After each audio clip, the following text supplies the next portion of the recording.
Мичик, будь тебе такая фруктичка. Вкусненько? Ну давай. Так, смотри, я тебе надавливаю. Только не вижу, как тебе.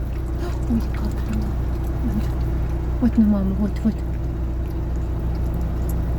Вкусненькая. Давай, чуть-чуть выдавлю. Подожди, я просто не чувствую, как я давлю. Вон еще, смотри.